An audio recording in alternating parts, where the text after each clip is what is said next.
ఈ రోజు నేను ది ఈస్ట్ ప్యాలెస్ సిరీస్ గురించి నా నిజమైన అభిప్రాయం చెప్పబోతున్నాను.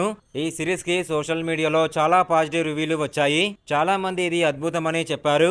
కానీ నేను మొత్తం చూసిన తర్వాత మాత్రం అంతగా నచ్చలేదు. మొదట్లో స్టోరీ ఇంట్రెస్టింగ్ గా మొదలవుతుంది. ప్యాలెస్ మిస్టరీ, దయ్యాల కాన్సెప్ట్, విజువల్స్ చూసి మంచి హారర్ సిరీస్ అనిపిస్తుంది. కానీ ఎపిసోడ్లు ముందుకు వెళ్లే కొద్దీ కథ చాలా నెమ్మదిగా సాగుతుంది. కొన్ని సన్నివేశాలు అవసరం లేకుండా లాగినట్టుగా అనిపించాయి. ఈ సిరీస్ నెమ్మది నడక గురించి కొందరు విమర్శకులు కూడా ప్రస్తావించారు. హారర్ ఎలిమెంట్స్ కూడా నేను ఊహించినంత అయితే భయపడలేదు. ట్రైలర్ చూసి ఎంత ఎక్స్పెక్ట్ చేశానో చూసిన తర్వాత మాత్రం అంత ఫీల్ అయితే రాలేదు. మిస్టరీ కూడా కొన్ని చోట్ల అంతగా ఎంగేజ్ చేయలేదు. అయితే ఒక విషయం మాత్రం ఒప్పుకోవాలి, cinematography, palace sets, background score, production quality చాలా బాగున్నాయి. విజువల్స్ పరంగా ఈ సిరీస్ రిచ్ గా కనిపిస్తుంది. అదే కారణంగా చాలా మందికి ఇది నచ్చి ఉండొచ్చు. కానీ నా వ్యక్తిగతంగా చూస్తే మంచి విజువల్స్ మాత్రమే సరిపోవు.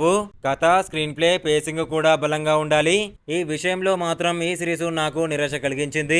అందుకే నా రేటింగ్ వచ్చేసి 5కి 10.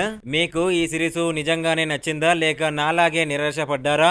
మీ అభిప్రాయాన్ని కామెంట్ లో తప్పకుండా చెప్పండి. ప్రతి ఒక్కరి అభిరుచి వేరుగా ఉంటుంది. ఇది పూర్తిగా నా వ్యక్తిగత అభిప్రాయం మాత్రమే. వీడియో నచ్చితే లైక్ చేయండి. ఇంకా ఇలాంటి నిజాయితీ రివ్యూల కోసం మా ఛానల్ ని సబ్స్క్రైబ్ చేసుకోండి. ఇలాంటి ఇంట్రెస్టింగ్ రివ్యూస్ ఇంకా కావాలంటే మన WhatsApp group, Telegram WhatsApp group లో జాయిన్ అవ్వండి. Thank you. డిస్క్రిప్షన్ లో లింక్ ఇచ్చాను.